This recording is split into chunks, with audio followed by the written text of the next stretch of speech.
जो आज देश के अंदर तानाशाही बीजेपी दोबारा जो चलाई जा रही है, हर एक 15 मिनट में हमारे देश के अंदर एक बेटी का रेप हो रहा है। वोटों की चोरी कर इन लोगों ने सत्ता हथिया ली है। जो इन लोगों ने षड्यंत्र के तहत चुनाव आयोग को अपने कब्जे में लेकर के सत्ता पर बैठे हुए हैं, ये ज्यादा दिन तक नहीं चलेगा। प्रधानमंत्री देश का वो लाल किले से आरएसएस का समर्थन करता, आरएसएस के पक्ष में बोलता है। जो ऐसे संगठन है जो आरएसएस को बोलते कि ये एक आतंकवादी संगठन है देश के अंदर, वीर सावरकर ये तो आरएसएस के चाटुकार लोग हैं। बहन जी को एनडीए के अलावा मुकाबले में यूपीए खड़ा करता है तो प्रधानमंत्री पद की वास्तविक दावेदार वही होंगी। उनके पास एक विजन है और एक सॉलिड मतदाता समूह है। बीजेपी ने तो केजरीवाल को भी पैदा कर दिया था, जैसे अमेरिका ने लादेन को पैदा किया। राजनीति में जीतने के लिए दूसरे का वोट बैंक खा लिया जाए और सत्ता हासिल कर ली जाए, बीजेपी उस रास्ते पे चल रही है। तो डिजिटल माध्यम से बिहार का चुनाव हो तो बिहार में न प्रशांत किशोर जीत सकते हैं और न तेजस्वी जीत सकते हैं, न नीतीश जीत सकते हैं। लेकिन अभी नेता को बराबरी का हक कहाँ है? किसी को अडानी अंबानी पैसा दे रहे हैं, मुझे अडानी अंबानी का या किसी माफिया का पैसा नहीं चाहिए।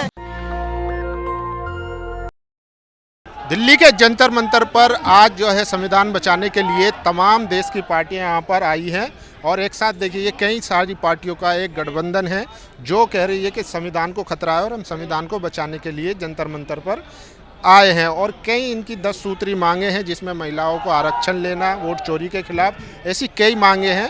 और हमारे साथ कुछ युवा भी मौजूद हैं, उनसे भी बात करेंगे कि आखिर मामला क्या है, क्यों जंतर मंतर पर आए हैं और देश को आज जो है कह रहे हैं कि खतरा है, संविधान को खतरा है, इसके पीछे क्या रीज़न है। क्या नाम हुआ आपका? सबसे पहले तो मैं आपके चैनल पे जितने भी दर्शक मुझे सुन पा रहे हैं, देख पा रहे हैं, सभी का तहे दिल से धन्यवाद करता हूं और अपने महापुरुषों को प्रणाम करते हुए जो आज देश के अंदर तानाशाही बीजेपी दोबारा जो चलाई जा रही है, हर एक 15 मिनट में हमारे देश के अंदर एक बेटी का रेप हो रहा है। वोटों की चोरी करके ये इन लोगों ने सत्ता हथिया ली है और धीरे धीरे करके ये लोग इस देश के बहुजनों को गुलाम बनाने पे लगे हुए हैं। उसी के पक्ष में आज यहाँ जंतर मंतर पर संविधान सम्मान आंदोलन यहाँ पर लोक मोर्चा के द्वारा किया गया है। और मैं आपको अपनी पहचान के लिए बता देना चाहता हूँ, मैं सोनीपत से नरजी सैनी लोकतंत्र सुरक्षा पार्टी का युवा जिला अध्यक्ष हूँ और आपके चैनल के माध्यम से जितने भी हमारे बहुजन समाज के SC ST OBC माइनॉरिटी के लोग हैं उनको बता देना चाहता हूँ, आप लोगों को घर पे रहोगे तो आप लोग तब भी मारे जाओगे और सड़क पर आकर के आप लोग यहाँ पे अपने हक अधिकारों की, अपने बच्चों के फ्यूचर की लड़ाई लड़ोगे तो वो बहुत ही अच्छा रहेगा, क्योंकि आने वाली पीढ़ियाँ कम से कम आपको कायर नहीं कहेंगी। और मैं आपके चैनल से बता देना चाहता हूँ कि हमारे देश के अंदर जो इन लोगों ने षड्यंत्र के तहत चुनाव आयोग को अपने कब्जे में लेकर के सत्ता पर बैठे हुए हैं, ये ज़्यादा दिन तक नहीं चलेगा। अब इस देश का मूल निवासी समाज जागरूक हो चुका है और अपने हक अधिकारों के लिए रोड पर लगा है। तो आपको क्यों लगता है कि बहुजनों को खतरा है या उनको गुलाम बना देंगे, ऐसा क्या हो गया? ऐसा है, ये 3000 साल से ये जो ब्राह्मणवादी व्यवस्था के लोग हैं, इन लोगों ने हमारे लोगों को मानसिक गुलाम बना करके इन लोगों ने काफ़ी लंबे समय से हमारे ऊपर ये लोग। अब तो देश आज़ाद है, सबको अपने अधिकार है। नहीं, ये सिर्फ कहने की बात है। इस देश में आज भी संविधान लागू नहीं है और इस देश के जितने भी युवा हैं मैं उनसे सबसे यही आग्रह करना चाहता हूं, मेरे देश के युवाओं को दोबारा से भगत सिंह बन के इनकलाब पैदा करना पड़ेगा और अपने हक अधिकारों के लिए, अपने बच्चों के फ्यूचर के लिए, रोजगार के लिए इस देश में 85% जो बहुजन समाज है उनका किसी भी देश के अंदर संसाधनों पर कोई कब्जा नहीं है। सभी संसाधनों पर इस देश में सवर्ण समाज के लोगों का कब्जा है और जब तक ये युवा रोड पे आके लड़ाई नहीं लड़ेगा तब तक हम इस कुर्तियों से आज़ाद नहीं हो सकते। नहीं, अब तो देश आज़ाद हो चुका है। अभी पिछले कुछ दिनों जो है हमने आज़ादी का 79वां पर्व मनाया। देश से लाल किले से प्रधानमंत्री जी ने झंडा भी फहराया, भाषण भी दिया। ऐसा है, देखो मैं बता देना चाहता हूँ, जो प्रधानमंत्री देश का वो लाल किले से आरएसएस का समर्थन करता है, आरएसएस के पक्ष में बोलता है, जो कि हमारे तमाम संगठन जैसे कि वामन मेश्राम साहब है, बहुत सारे ऐसे संगठन है जो आरएसएस को बोलते हैं कि ये एक आतंकवादी संगठन है देश के अंदर। बहुत ही दुर्भाग्य की बात है कि हमारे देश का प्रधानमंत्री मतलब कि उस आतंकवादी संगठन की जो तारीफ कर रहा है। ऐसे आतंकवादी संगठन को इस देश में बैन कर देना चाहिए, वो तो कह रहे थे कि आज़ादी में बहुत योगदान दिया है, चाहे वीर सावरकर हो या और भी लोग हो जो आरएसएस से जुड़े हुए थे। इस देश के अंदर जितनी भी कुर्बानियां दी है वह समस्त बहुजन समाज के योद्धाओं ने इस देश को आज़ाद कराने के लिए कुर्बानियां दी गई है। लेकिन ये बहुत ही दुर्भाग्यपूर्ण बात है कि आज इतिहास में उन महापुरुषों को, उन क्रांतिकारियों को कहीं सम्मान नहीं दिया गया। और ये लोग तो जो आप बता रहे हो वीर सावरकर, ये तो आरएसएस के चाटुकार लोग हैं। ये जिस टाइम हमारा देश गुलाम था, अंग्रेजों से 60 रुपये महीना पेंशन लिया करते थे और देश की आज़ादी में इनका कोई योगदान नहीं रहा है। इन लोगों का, ये विदेशी लोग हैं, इनका डीएनए R1A1 है और जो यहाँ का भारत का जो मूल निवासी जो समाज है उनका डीएनए M3LNR है। अच्छा, डीएनए भी आपको पता है? बिल्कुल पता है। वावन मेश्राम जो है, वाम सेब जो चलाते हैं, उनके पास सभी प्रकार के आंकड़े हैं। तो क्या फर्क है इनके डीएनए में और जो मूल निवासी है? अंग्रेजों ने 1931 में ब्राह्मणवादी व्यवस्था के लोगों पर जज बनने पर रोक लगा दी थी। अंग्रेजों ने कहा था इनके अंदर न्याय करने की क्षमता नहीं है, ये लोग न्यायप्रिय लोग नहीं हैं।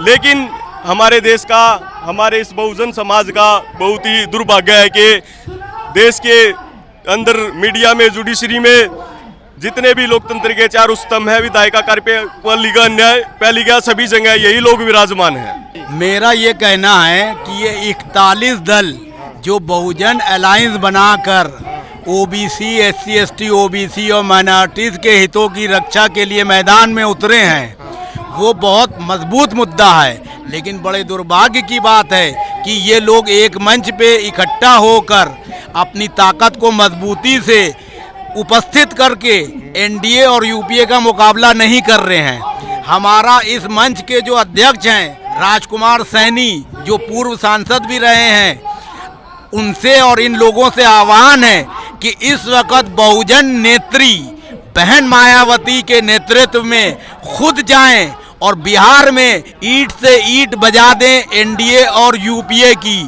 क्योंकि बिहार पहला राज्य है जिसमें जातीयगत जनगणना हुई है। ये दिखा दें कि जातीयगत जनगणना अगर ईमानदारी से होगी तो वहाँ SC, ST, OBC के नेतृत्व करने वाले दलों की ही सरकार स्थापित हो सकती है। बहन जी के बारे में तो कहा जाता है वो तो खामोश है, डर गई है, इसलिए नहीं, निकल बहन जी कतई नहीं डरी हैं। तो फिर बाहर क्यों नहीं आती? बहन जी इसलिए बाहर नहीं आती हैं क्योंकि बहन जी को बहुत से राजनीतिक दलों ने धोखा दिया, पीठ में छुरा भोंका, उनके वोट तो ट्रांसफर हो जाते हैं, MLA MP बन गए और दूसरी पार्टी में चले गए। आज की तारीख में बहुजन समाज पार्टी से सरोकार रखने वाले न जाने कितने MLC, MLA और MP समाजवादी पार्टी, कांग्रेस या भाजपा या अन्य किसी राजनीतिक दल में हैं। इसलिए उन्होंने पिछले 10 सालों तक वेट एंड वॉच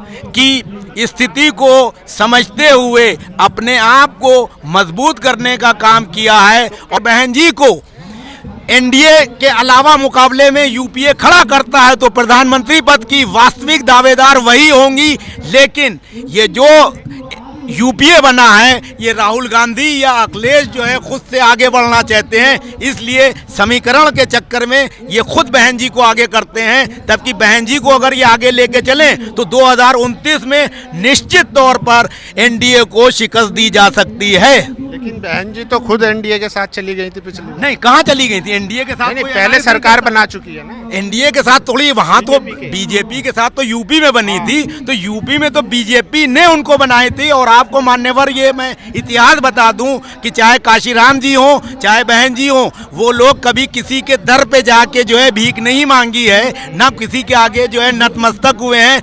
लोग ही उनके पास गए हैं क्योंकि उनके पास एक विजन है और एक सॉलिड मतदाता समूह है। बीजेपी ने तो केजरीवाल को भी पैदा कर दिया था। बीजेपी सबको बीजेपी जैसे अमेरिका ने लादेन को पैदा किया। ये तो पॉलिटिकल सिस्टम है। आप पत्रकार हैं कि अपने वोट बैंक को मजबूत करने के लिए जरूरी नहीं कि अपना वोट बैंक बढ़ाया जाए, राजनीति में जीतने के लिए दूसरे का वोट बैंक खा लिया जाए और सत्ता हासिल कर ली जाए। बीजेपी उस रास्ते पे चल रही है। हम पैसे के दम पे इंटरव्यू नहीं देना चाहते हैं, हम पैसे के दम पे जो भीड़ नहीं इकट्ठा करना चाहते हैं। हम मतलब ये सब जो राजनीति हो रही है पैसे के दम पे पैसे के दम पे ही हो रही है। और मैं अभी भी चैलेंज कहता हूं, अगर डिजिटल माध्यम से बिहार का चुनाव हो तो बिहार में ना प्रशांत किशोर जीत सकते हैं और ना तेजस्वी जीत सकते हैं, ना नीतीश जीत सकते हैं। आप जैसे हम जैसे लोग जिनकी प्रभावशाली बातें जनता तक पहुंचेंगी वो विधायक बन जाएंगे। अभी तो अच्छा आदमी जनता के बीच पहुंच ही नहीं पाता है।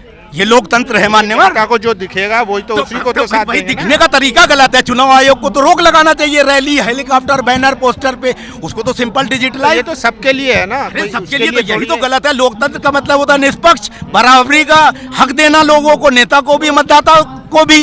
लेकिन अभी नेता को बराबरी का हक कहाँ है? किसी को अडानी अंबानी पैसा दे रहे हैं, किसी के पास पैसा नहीं है। अब आप ये कहोगे जिसके पास पैसा नहीं है वो नेतागिरी ना करे। नेतागिरी नहीं करेगा तो लोकतंत्र कैसे मजबूत होगा? कर रहे हैं नेतागिरी कर रहे हैं, क्यों नहीं तो कर रहे? मैं वही नेतागिरी कर रहा हूँ। आपकी बात का जवाब आ गया। मुझे अडानी अंबानी का या किसी माफिया का पैसा नहीं चाहिए। अपनी अपनी सबके विचार हैं, कोई किसी से सहमत हो सकता है, कोई किसी से।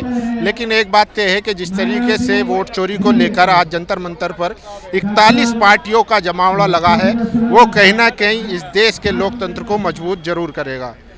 बाकी आप लोग क्या राय, अपनी राय जरूर दीजिए। कैमरा पर्सन आशीष के साथ जंतर मंतर, फैसल। नेशनल दस्तक की आपसे गुजारिश है कि अगर इसको बचाना चाहते हैं तो नेशनल दस्तक को सब्सक्राइब करने के लिए रेड कलर के सब्सक्राइब बटन को दबाएं, फिर बेल आइकन की घंटी दबाएं।